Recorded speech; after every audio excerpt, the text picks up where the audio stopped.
Bollywood silver screen presenting guardians of the Galaxy volume 2। सन 2014 में यानी कि पिछले पार्ट में हमने देखा था कि किस तरह से Peter Quill, Gamora, Drax, Rocket और ग्रूट ने पावर स्टोन को बचाया था। इसके बाद इन्हें गार्डियंस ऑफ द गैलेक्सी का नाम मिला। इस कहानी की शुरुआत में एक ग्रह को दिखाया जाता है जहाँ के लोगों को सॉवरिन कहा जाता है। इनकी लीडर का नाम होता है आयशा, जो गार्डियंस ऑफ द गैलेक्सी की टीम को एबिलिस्क, जो कि एक मॉन्स्टर है, उससे खास बैटरीज की सुरक्षा के लिए बुलाती है। और जब वो मॉन्स्टर हमला करता है तो ये सब उसका खात्मा कर देते हैं। इसके बाद ये आयशा के पास जाते हैं, जो इनके इस काम के बदले गमोरा की बहन नेब्यूला को इन्हें लौटा देती है। आयशा बताती है कि ये यहाँ पर बैटरीज चुराने आई थी। अब जब ये सब यहाँ से निकल रहे होते हैं तो रॉकेट इस ग्रह की खास बैटरीज दिखाता है जो उसने चुरा ली होती है। आयशा को जब ये बात पता चलती है तो वो अपने ड्रोन से इनके शिप पर हमला करती है, जिससे गार्डियंस ऑफ द गैलेक्सी का बचना नामुमकिन होता है। पर तभी एक वाइट स्पेस शिप में कोई आता है और सारे ड्रोन्स को एक साथ खत्म कर देता है। इनका स्पेस शिप एक अनजान प्लेनेट पर क्रैश हो जाता है। अब यहाँ पर वो स्पेस शिप भी लैंड करता है जिसने इनको बचाया था।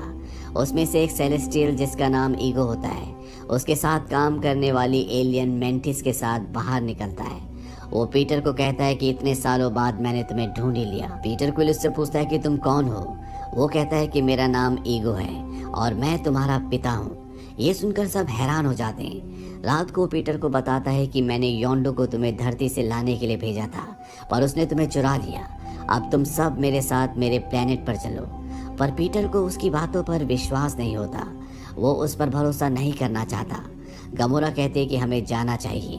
और अब पीटर, गमोरा, ड्रैक्स तीनों ईगो के साथ उसके ग्रह के लिए निकल पड़ते हैं, जबकि रॉकेट और ग्रूट यहीं पर रहकर स्पेसशिप को रिपेयर करेंगे, साथ ही नेब्यूला पर नजर भी रखेंगे। वहीं दूसरी तरफ योंडू के पास स्टॉकर आता है, जो कि एक हाई रैंक रेवेजर है। वो योंडू को रेवेजर्स कम्युनिटी से, यानी कि लुटेरों की कम्युनिटी से निकाल देता है, क्योंकि वो छोटे बच्चों की चोरी करता है। अब योंडू के पास आयशा आती है और वो उसे कहती कि मुझे किसी भी हालत में गार्डियंस ऑफ द गैलेक्सी चाहिए।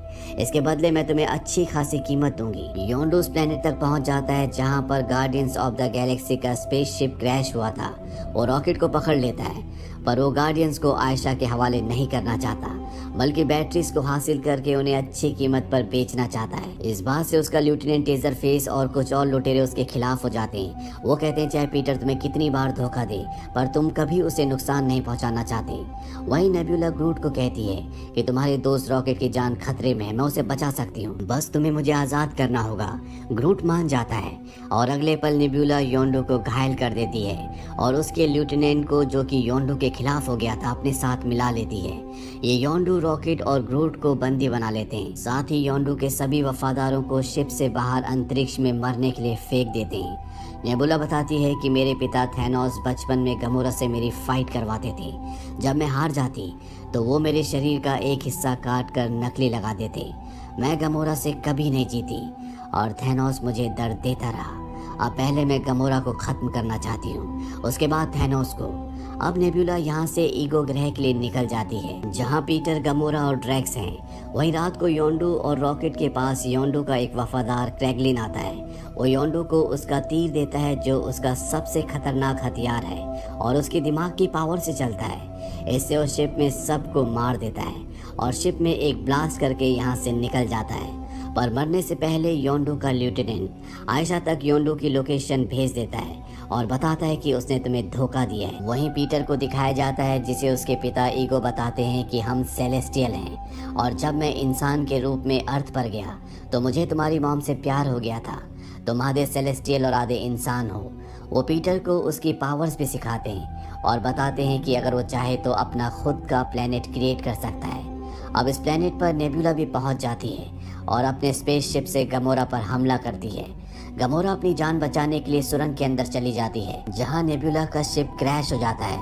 गमोरा उसके शिप की टूटी हुई गन से नेब्यूला पर हमला कर देती है। नेब्यूला शिप में फंस जाती है, पर इससे पहले कि शिप ब्लास्ट होता, गमोरा उसे वहां से निकाल लेती है। नेब्यूला एक बार फिर से गमोरा पर हमला करती है और उसे काबू करके उस पर खंजर से वार करने वाली होती है कि वो खुद को रोक लेती है। वो गमोरा को छोड़ देती है और कहती है कि मैं जीत गई। तुम्हारी वजह से थैनोस ने मेरे शरीर का एक एक हिस्सा काट कर निकाल दिया। तुम सिर्फ जीतना चाहती थी, जबकि मैं तुम्हारे अंदर अपनी बहन को ढूंढ रही थी। गमोरा को अपनी गलती का एहसास होता है और अपनी सौतेली बहन नेबुला के गुस्से और नफरत का कारण समझ में आता है, जो कि अपनी जगह सही होता है।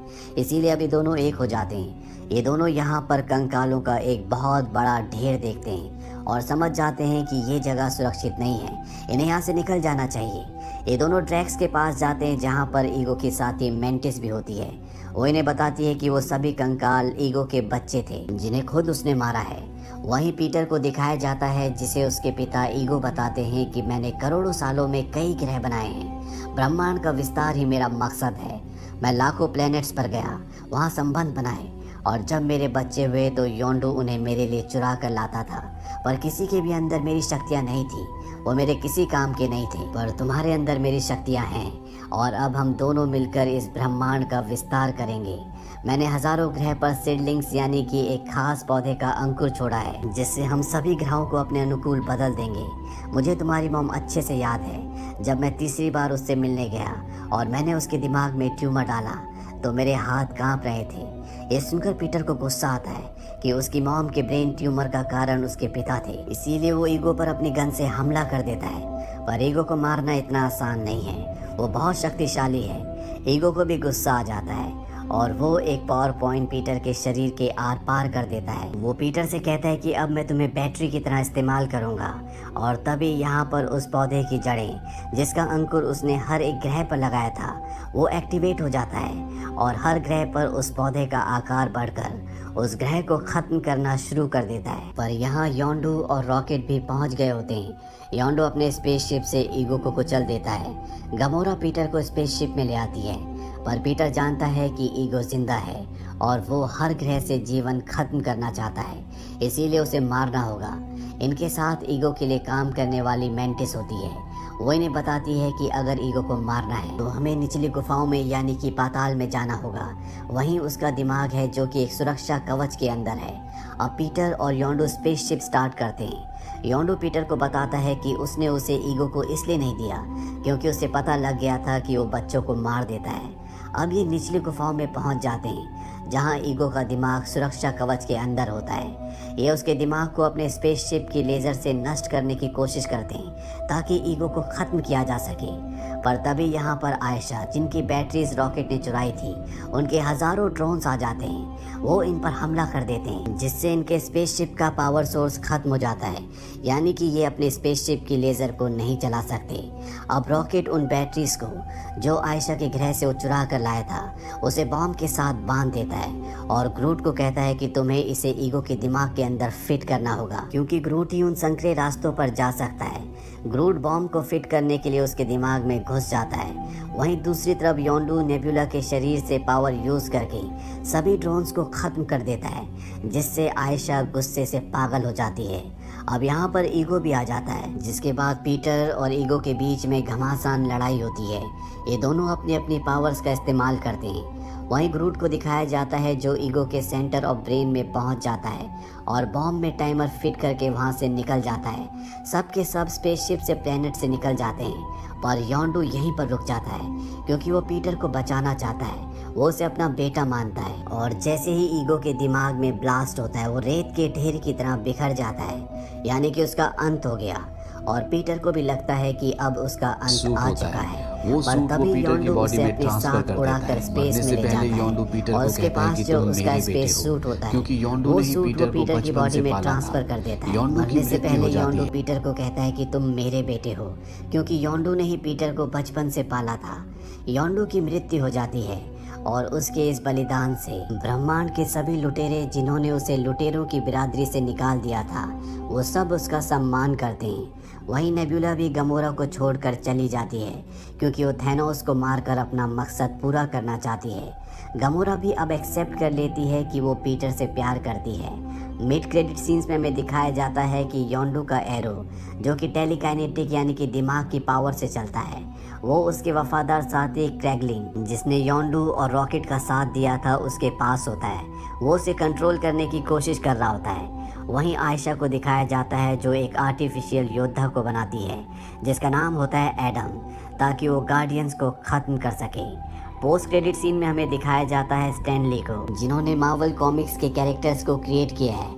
वो एक अनजान प्लेनेट पर होते हैं जहाँ पर एलियंस हैं जिन्हें वॉचर कहा जाता है। वो उनसे कहते हैं कि मैं इस प्लेनेट से कैसे निकल सकता हूँ, मेरे पास बहुत सारी कहानियाँ हैं तुम सबको सुनाने के लिए। इसी के साथ ये फिल्म, ये कहानी यहीं पर ख़त्म हो जाती है।